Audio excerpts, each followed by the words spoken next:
What's up, everybody? In today's episode, I'm coming to you from vacation, and I had some time to reflect on kind of what I did to allow myself to be completely independent of my business to where I can leave for a vacation and my team still operate the same way they would if I were there. And it really had to do with a change in what I set my sights on, what was important to me.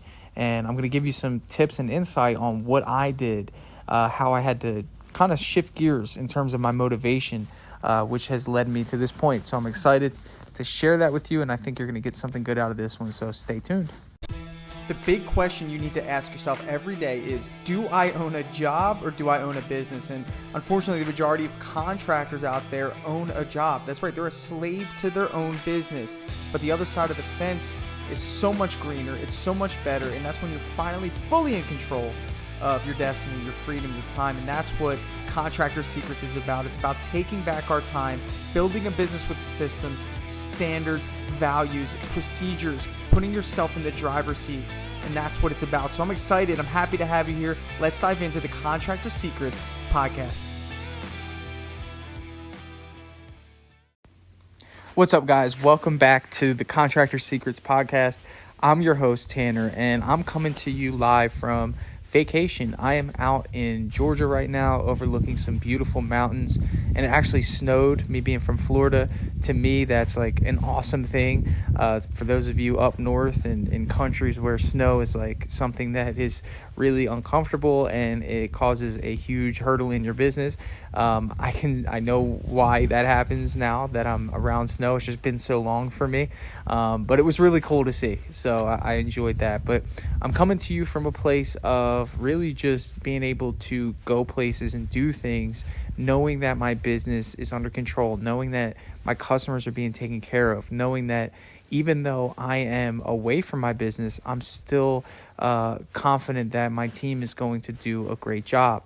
And I really want to emphasize more than anything right now about how important your hiring is, how important that process is, and you should be hiring with the idea in mind. Now, when you start a business, really what you should be thinking about is where you want to be. Like, what's the goal for you?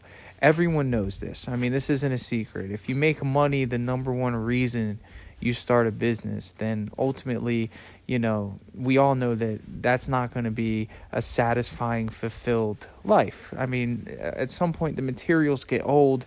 It really starts to affect everyone around you if you're just kind of just chasing money. And maybe that was the motivation in the beginning, and that's a good thing. I mean, motivation enforces the action, and that's an awesome thing to be motivated by money in the beginning. But at some point a transition takes place where the money is just a tool, and what you do with the money is really the more important thing. If you're just buying cars and and toys and things like that, that's if that's what makes you happy, sure, but that's empty, in my opinion. In the way that I've had money, I've worked so many jobs that money doesn't really excite me as much anymore. But what I like to think about is like, okay, if I make a good amount of money, I can pay somebody a good amount of money, and I can pay somebody a good amount of money to manage and to feel good about managing and feel good about their job, to where they don't want to leave because they're satisfied with what they're making and they can provide for their families. I really don't like whenever someone tells me that they're proud that they hired somebody for a low wage and like really low, and I'm like, man, like I guess like that's cool, but what incentive does that person have to stay now? Like you have to use money to your advantage, and money can free you. I pay my painters better than everyone in my area. I pay my managers better than everyone in my area. And you might be thinking, well, my area, the painters are so expensive, I don't think I could do that. I would like to challenge you and say, how much effort have you put into knowing your numbers? Have you really sat down and job costed every single material, every single job type? Have you really identified what your paint margin is? If you're a painter, have you identified what your material margin is? If you're another contractor, do you know what your break-even point is? And I think when I started doing that and I just became a student of that game, I was uncomfortable with the idea that I was selling jobs and really not knowing how much I was making.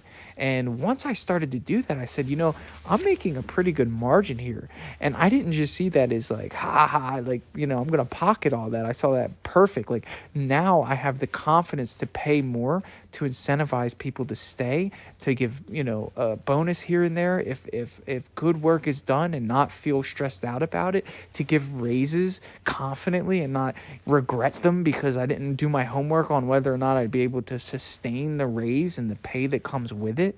So these things that allow me to build a system, a foundation that frees me to where I'm at a point where I can just spend time with my family and not worry about what's going on, 500 miles away. I know that customers are being taken care of. My workers are working hard. I'm not being taken advantage of. Checks are going to be deposited. Reviews are going to be reviewed. And I can still enjoy this time. So that was my goal in the beginning, was how can I create a vehicle? I read a book called Rich Dad, Poor Dad, and it was when I worked at the car dealership. It's actually funny. We would wait for people to walk into the dealership. I mean, that was the hardest part of the job, was sitting there waiting for people to walk into the dealership.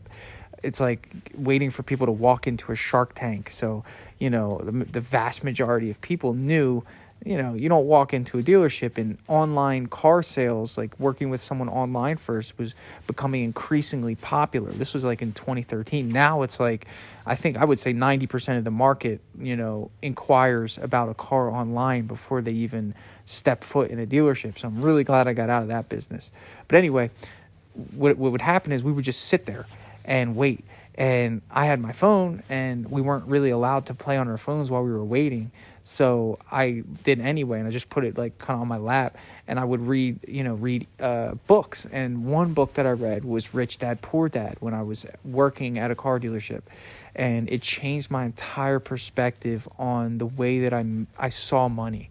One of the biggest points was that I was trading my time for money. So I would sit at that car dealership for 10 hours and trade that beautiful 10 hours of my life for whatever I made that day. Some days I didn't make anything. I didn't sell a car some days.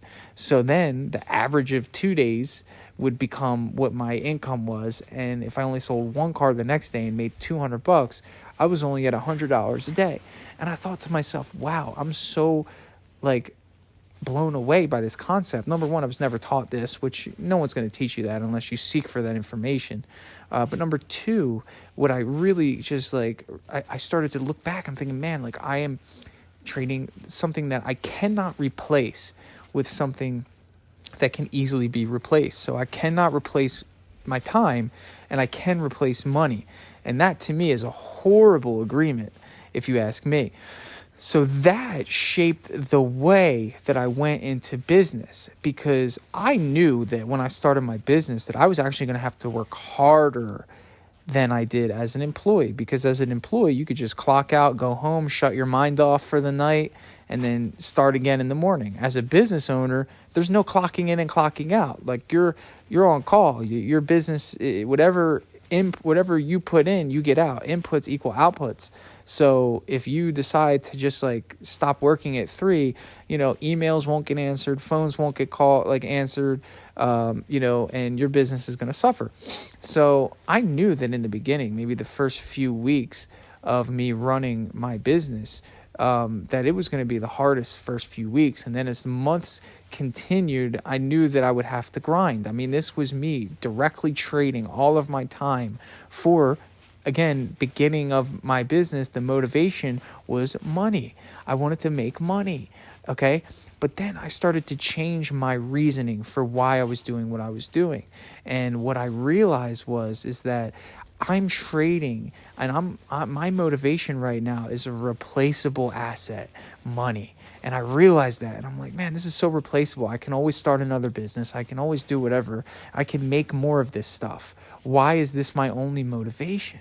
And I thought to myself, man, wow, why am I still in this mindset? Even though I read this book and it helped me see something different. So what I realized what I realized is that I am trading my most valuable asset, time, for money. And I had to switch gears. So what I started to do was I said to myself, I am going to trade my time in order to buy back more time. I want to build a business that gives me the time that I need to enjoy with my family, with my loved ones, to do other things, to live life and not feel like I am completely tied to, clients and the demands of a business. And I wanted to ensure that every ounce of effort that I put into my business from that point forward was toward the motivation of winning my time back. So every decision that I made had to do with freeing myself from the business.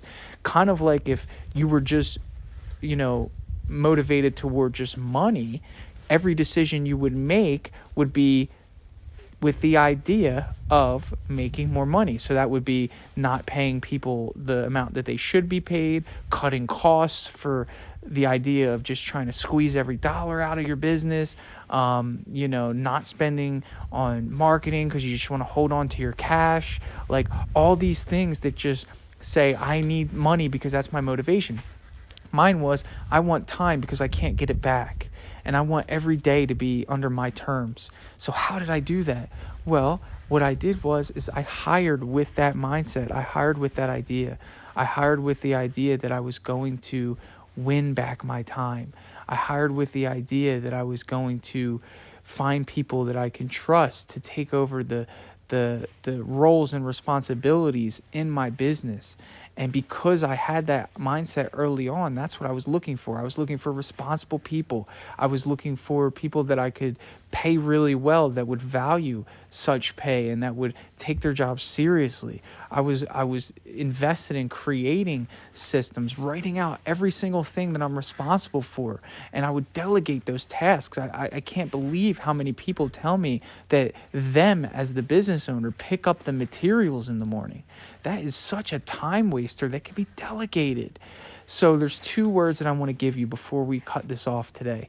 The first thing is delegation. You have to be a delegator. You have to learn how to delegate tasks. And by delegation, I mean you have to be able to hand the ball off. If you think about football, does the quarterback do everything? No, he delegates the ball to everybody. He gives it away. He's okay with that. The system protects I would say the system protects the quality of the game. Nothing can really get outside of the game. And that's what you have to be okay with, is that you give somebody the ball, you're ultimately the owner. So if they drop the ball, you can kind of pick it up and you can be okay with mistakes. And it's up to you whether you want to encourage somebody to do better or you are the business owner. You can let them go. So delegation, delegate those tasks. And then duplication. Duplication is I would say is the result of delegation. When you delegate tasks, you batch them together and you duplicate yourself. So essentially, as a business owner, you have 100 different things to do. You have things that are in the marketing batch. You have things that are in the administrative batch. You have things that are in the sales batch. You have things that are in the production batch. And you batch those things together and you have somebody responsible for just that batch of things. And then when you have that, you're creating a duplicate of yourself. And when you're duplicated, that really means you're in two places at once. So if you want to boil down this whole idea, my ideas, my systems, my standards, the way I do it is being duplicated in Florida right now as I'm here looking at mountains in Georgia. And I encourage you, if money is your motivation, to change that motivation, turn it into the motivation to win back your time, to own your life, and enjoy the rest of your life and enjoy the fruits of developing and creating a solid business. So that's what I got for you.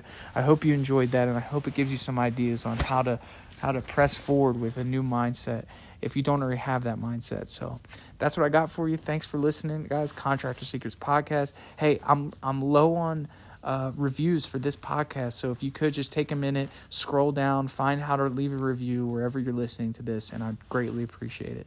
Thanks so much. Hey, I just want to take a second to thank you for joining me here on the Contractor Secrets Podcast. I'm just going to take this opportunity to let you know that my passion is coaching people, helping people I've changed my Instagram name to @contractorcoach.